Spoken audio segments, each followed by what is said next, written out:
The illusion of free will. Are we really in control? Hello and welcome to this deep philosophical and scientific discussion. Today, we are going to challenge one of the biggest assumptions of our lives. Do we actually have free will, or is it just an illusion? This question has been debated for centuries, with philosophers, neuroscientists, and physicists all weighing in with different perspectives. If we don't truly have control over our decisions, what does that mean for personal responsibility, morality, and even our sense of self?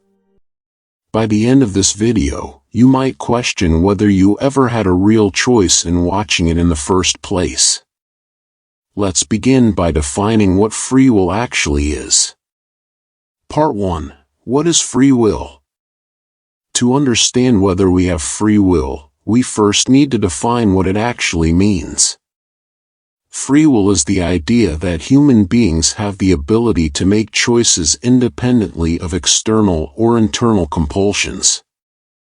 If free will is real, then we should be able to make decisions that are not entirely dictated by prior causes such as genetics, environment, or brain activity. The three major perspectives on free will. 1. Libertarian free will suggests that human beings have genuine autonomy over their choices. A person can choose differently in a given situation, meaning past events do not fully determine their actions. This is the common sense view most people hold, as it aligns with our everyday experience of making decisions. 2. Determinism. The opposite view, arguing that every decision we make is entirely the result of prior causes. If the universe operates according to the laws of physics, then everything, including our thoughts, is just a chain reaction of prior events. This means that, theoretically, if we could rewind time and replay a situation, we would always make the same choices. 3. Compatibilism.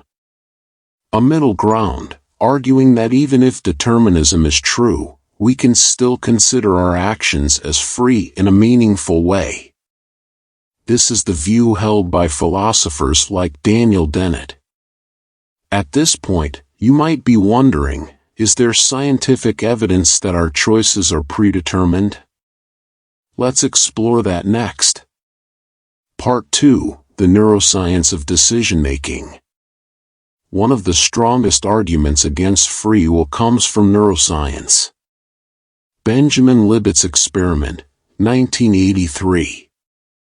In this experiment, participants were asked to move their hands at a time of their choosing while their brain activity was measured. The surprising finding, brain activity, readiness potential, started before the participant was consciously aware of deciding to move. This suggests that the decision was made by the brain before the person chose it consciously. More advanced studies. Modern fMRI studies indicate that decisions can be predicted several seconds in advance based on brain activity. If a brain scan can predict what you will decide before you are even aware of making the choice, then where's free will?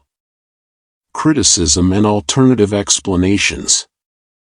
Some scientists argue that these studies only show simple, unconscious decisions and may not apply to complex moral or strategic decision-making. However, if even simple decisions are made before conscious awareness, isn't it likely that more complex decisions are also influenced by unseen neural processes? If our brains make decisions before we realize them, is our sense of free will just an illusion? Part 3. Physics, Genetics, and the Limits of Choice. To fully grasp the illusion of free will, we need to look at physics and biology. 1. The laws of physics and determinism. Newtonian mechanics. If the universe follows strict physical laws, then in theory, if we knew every particle's position and motion, we could predict everything including human behavior. Quantum mechanics. Some argue that randomness in quantum mechanics leaves room for free will. But randomness is not the same as choice. If an action is random, it's not consciously controlled. 2. The role of genetics and environment. Your personality and tendencies are heavily influenced by genetics. Studies show that things like risk-taking behavior, intelligence, and even political beliefs have a genetic component.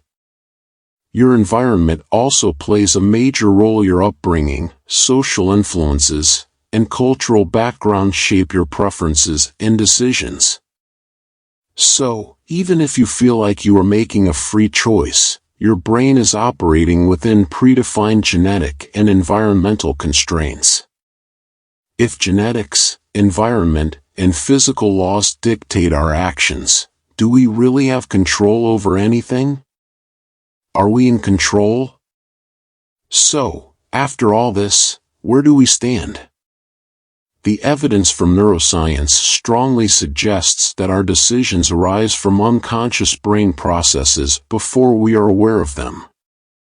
Physics and biology show that our choices are influenced by genetics, environment, and deterministic processes.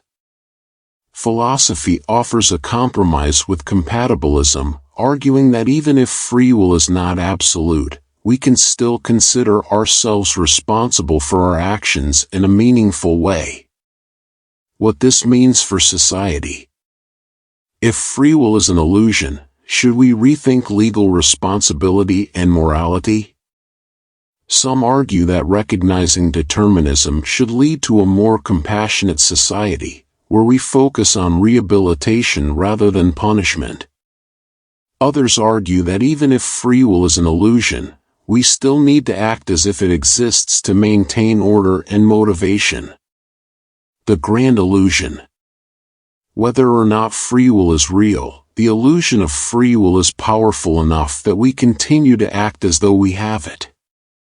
Even if everything is predetermined, we still experience choice, and maybe that's enough. What do you think? Is free will real, or are we just biological machines running deterministic algorithms? Let me know in the comments, and don't forget to like and subscribe for more deep discussions. Thank you for watching.